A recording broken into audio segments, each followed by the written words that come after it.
Holy crap, that was dramatic. I can ride my bike with no handlebars.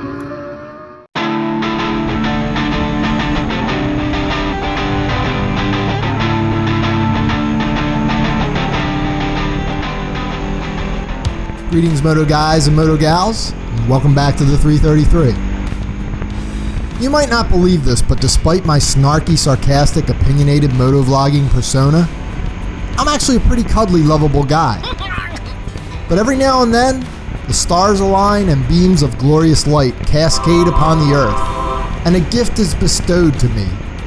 And with this gift, a voice that commands, "Pull out your sarcasm, bazooka, my child, and fire away." In this case, the bearer of this gift is none other than my Amazon Prime account. And the gift? The corniest, cheesiest, most awesome motorcycle movie ever created by mankind.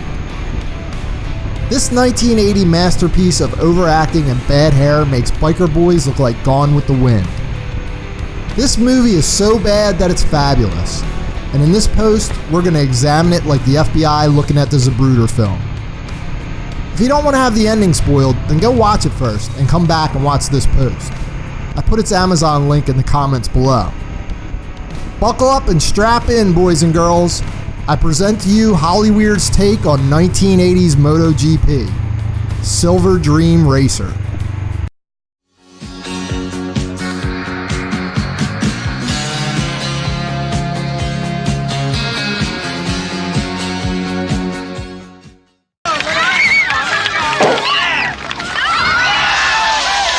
Bruce, what do you think of English racing? What do I think of English racing? I think you people all driving the wrong side of the road.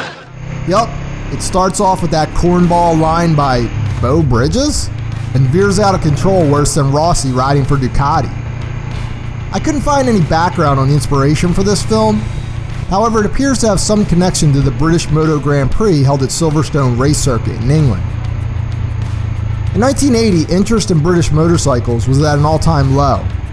So it seems like this movie was an unplanned part of a larger effort to resuscitate the UK's interest in the two-wheeled sin machines. It also seems to explain why they cast 80s British music hunk / Hasselhoff clone David Essex in the lead role of motorcycle bad boy Nick Freeman. Essex was actually a bona fide music star in the UK with several songs in the British charts. In fact, the cast for Silver Dream Racer was actually half decent. Beau Bridges, the pudgy, dorkified brother of Jeff, who we already saw, is completely miscast as the sociopathic Suzuki factory racer Bruce McBride. Christina Rains, who has an appealing screen presence but never became very well known, played the female lead Julie Prince, and Clark Peters, who actually went on to star in the hit series The Wire, played mouthy mechanic friend Cider Jones. And in case you forget his stereotypical urban name, he has it stitched conveniently on his hat for the bulk of the movie. Yeah, my name is Cider, but I never drink the stuff. Okay, so here's the 333 movie synopsis. Take another swig of Red Bull and try to focus.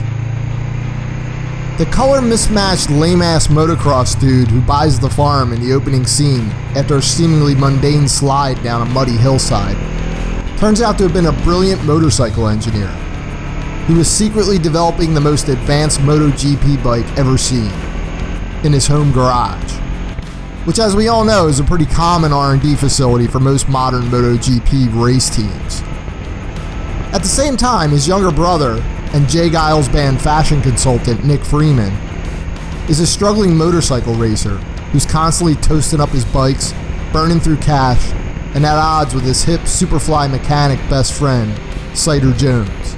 Made your point. So why push the revs up in a stinking practice lap, huh? I said I'm sorry. Oh boy, up all night fitting new rings, man. What were you trying to do, huh? Impress that chick? It'd take more than you to impress that chick. What do you want me to do? Sign a statement saying I'll never do it again? You wait till next week. I'll show them. They won't know what's hit them. Clear as mud, right? Our hero Nick's arch track nemesis is the ugly American Suzuki factory rider and bad Jeff Spicoli impersonator Bruce McBride, complete with Stars and Stripes helmet and probably a matching trailer hitch nutsack to boot. Can I have my bike back? You got it. Hey, how many races you guys entered for today? Just a trophy. I'll see you on the track. Not if I see you first. So are you lost yet? Good. So am I. Pure speculation here, but based on the frenetic, disjointed storyline so far, it's kind of feeling like the popularity of a certain white powder in the 80s might have found its way into the writer's room for this movie. Just a hunch. Although stuffed with tons of plot ironies and wacky, convenient twists, the main juxt of the story is basically a predictable, half-wit, motorized retelling of the Count of Monte Cristo. You know, the poor working-class dude lucks out by getting his dead brother's super advanced race bike, wins the girl, and gets to face down his arch-enemy at the Grand Prix Championship race. What's far more interesting than the story are the pearls of motorcycle wisdom bombs and over-the-top acting scenes that this movie seems to deliver non-stop. Like these tasty nuggets, for example. Boost in him, will you? Every time he wins a penny ante race, I get stuck with a paternity suit. Mortgage your mortgage, rent out your girlfriend, then sell your mother-in-law. Thanks, Pete. Just leave it alone! I can't ever.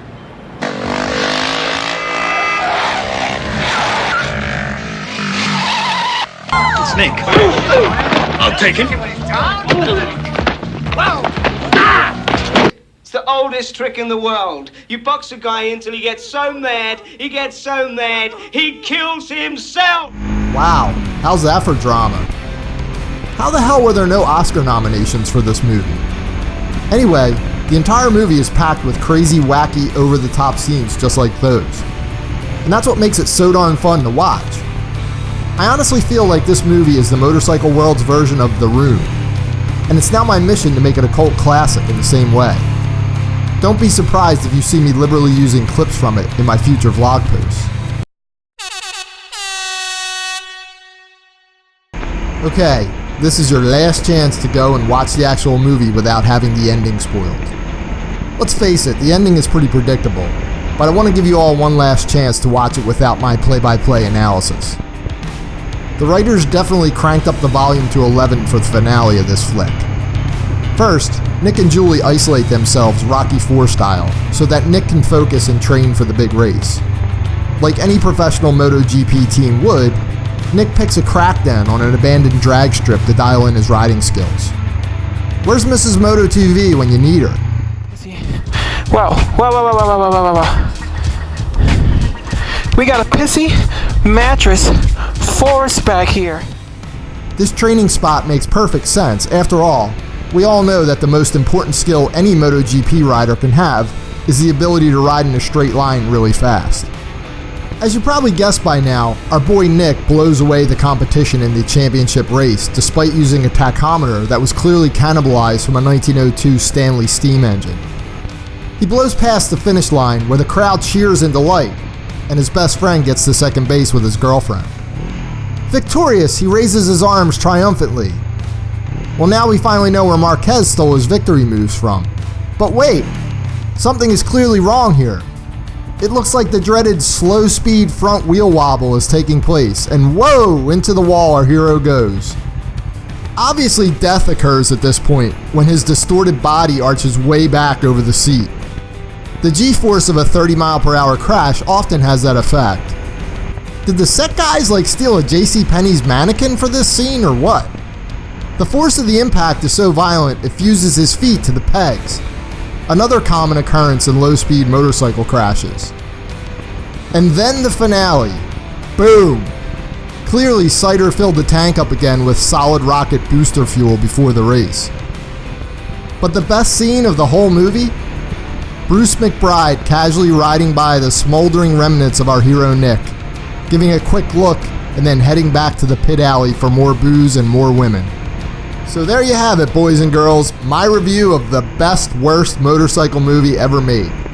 I guarantee your life will be changed forever once you watch it. Ride safely, everyone.